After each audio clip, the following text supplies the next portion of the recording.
Rehefa miarabanao indray ny tenako amin'ity zoma fa 8 volana febroary ity. Fa indray manolotra anao ny rapsodiny famarinana izay mitondra lohateny hoe Niana Tahaka Izy. Ao Filipiana toko 2:5 ka hatramin'ny 7 milaza. Aoka ho aminareo izy saina izao izay tao amin'ny Kristy Jesosy koa izay na dia nanana endrika Andriamanitra aza dia tsy natao ho zavatra ho fikirina mafy ny fitoviana amin'Andriamanitra fa nofohanany ny tenany tamin'ny nakany endriky ny mpanompoka sy ny nahatongavany ho manam-pitoviana amin'ny olona. Na dia zanak'Andriamanitra azy Jesosy dia tsy niaina tamin'ny voninahiny any an-danitra teto tany izy. Niaina tahaka ny olona izy. Izany no antony tonga azy nisolo toerana antsika ary ohatra ho antsika ihany koa. Baiboly dia miantso azy hoe Kristy Jesosy izay olona. Ao amin'ny Timoty 1:2-5 natao tahaka ny olona izy araka ny ampahanovakitsika teo amin'ny andiny fanokafana.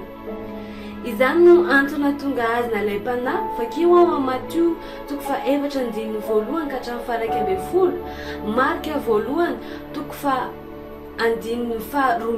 ka hatramin'ny 13, Luka 4:1 ka hatramin'ny 17.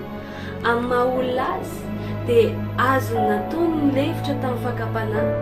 Raha tsy izany dia tsy tena fakapanahy izany.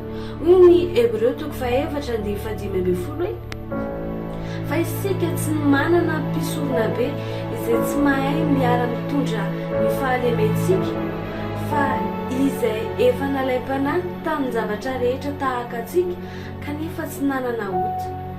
Tsaro fa rehefa nivavaka tamin'ny sahany Getsemane izy dia nilaza hoe raiko raha azo atao dia aoka esorina amiko ity kapoaka ity nefa aoka tsy ny sitrapoko aneno atao fa ny anao. Ao Mateo 4:7 ahitantsika an'izany. Noho izany natsapa fanaintainana izy. Naona tahaka antsika rehetra izy ao Mateo 4:2 ary niaina tahaka ny olona rehetra izy. Ao amin'ny Luka 4:2-2 ka hatramin'ny 7 ahitantsika an'izany. Natory izy rehefa natsiaro reraka. Ao Marka 4:1-13 nifady ihany izy. Ao Mateo 4:1-2 nofeheziny nofony satria te ankatohan'Andriamanitra izy. Lavo ilay Adama voalohany satria tsy nankatohan'Andriamanitra. Ny Adama faharoa dia Jesosy Kristy dia nanapa-kevitra ny ankatohan'Andriamanitra. Hoy ny Baiboly ao amin'ny Filipiana 2:2-5 hoe ary rehefa hita fa nanatare olona izy dia nanetry tena ka nanaiky hatramin'ny fahafatesana dia ny fahafatesana tamin'ny azy fijaliana. Tiany ho fantatsika ny fomba fiaina sy ny fampifaliana n'Andriamanitra.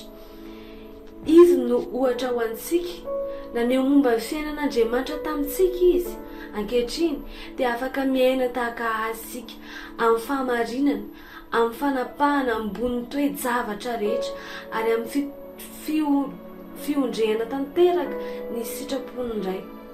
Voninahitra ho an'Andriamanitra. Rapsody antsika androany dia milaza fa hoe ianao dia afaka miaina tahaka an' Jesosy, afaka tsotratra ny fakapanahy ianao.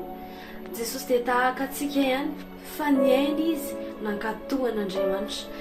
Dia tahaka izany koa ianao niaina mankatoha an'Andriamanitra. Amin'izao fotoana izao dia misy an'ity vavaka ity za ilaza dia ianao amirina azy ampandresen-dahatra.